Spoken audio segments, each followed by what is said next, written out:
สปปลาวมอบเงินช่วยเหลือภัยน้ำท่วมอยู่ภาคใต้ของราชอาณาจักรไทยอิงตามข้อมูลข่าวสารจากทางข่าวสารประเทศลาวเปิดเผยอยู่ว่าในตอนเช้าของมื้อวันที่15ธันวาคม2025ที่กระทรวงการต่างประเทศผ่านนางฟองสมุทรอันลาวันห้องรัฐมนตรีกระทรวงการต่างประเทศได้ต้อนรับการเข้าเยี่ยมคำนับ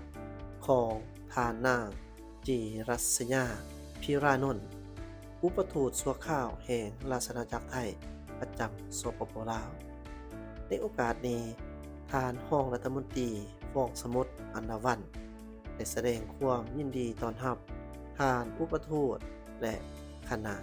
พร้อมทั้งได้แสดงความเห็นอกเห็นใจอย่างสุดซึ้งต่อเหตุอุทกภัยน้ำท่วมอยู่เก้าแขวงภาคใต้ของราชอาณาจักรไทย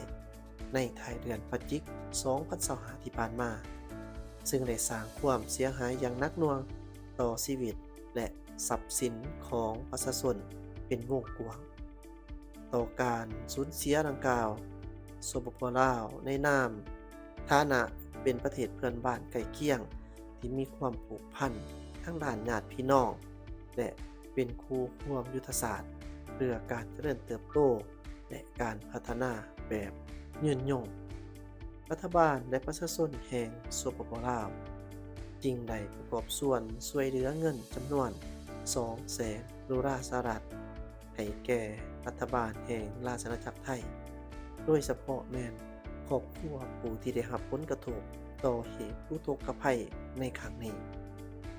ตั้งหน้าไฟลาวมอบเงินจำนวนดังกล่าวโดยทาน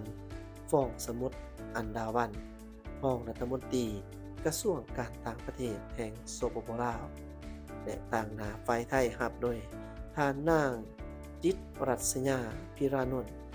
อุปทูตชั่วคราวแห่งราชอาณาจักรไทยประจำสปปลาวนอกจากนี้การนำของสปปลาวก็ได้ส่งสารแสดงความเห็นอกเห็นใจ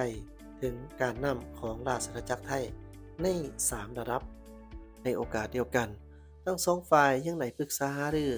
เกี่ยวกับพิธีเปิดน้ำใส่ครัวมิตรภาพลาวไทยแห่งที่5บริคับใส่บึงการอย่างเป็นทางการในวันที่25ธันวาคม2025นี้ซึ่งเป็นหนึ่งในโครงการร่วมมือที่เป็นสัญลักษณ์แห่งมิตรภาพและการร่วมมืออันดีงามระหว่าง2ประเทศก็คือ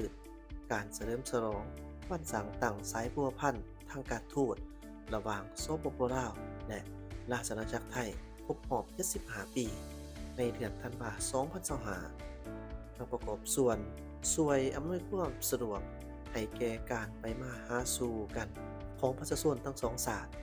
การเชื่อมโยงเชื่อมจอดระหว่าง2ประเทศกับภาคพื้นตามแล้วเศรษฐกิจตะเวนออกตะเวนตกก็คือเฮ็ดคมนาคมขนส่งการค้าการท่องเที่ยวระหว่าง2ประเทศให้มีความสะดวกว่องไวยิ่งขึ้นเพื่อนำมาผลประโยชน์สูงสุดมาสู่ประชาชนทั้งสองศาสตร์ลาวและไทยในขณะเดียวกันทานนางจิตรริษยาพิรานนท์ก็ได้แสดงความขอบใจเป็นอย่างยิ่งต่อรัฐบาลและประชาชนลาวที่ได้ประกอบส่วนช่วยเหลือและจะนำใส่เงินจำนวนดังกล่าวให้เกิดประโยชน์สูงสุดแก่ผู้ที่ได้ประสบข้อหายในเหตุอุทกภัยในครั้งนี้เพื่อฟื้นฟูจิตใจและชีวิตการเป็นอยู่ของเขาเจ้าให้กลับคืนมาสู่สภาพปกติโดยไวประกอบใจข้อมูลข่าวภาพกับกรมการข่าวกระทรวงการต่างประเทศและประเทศลาว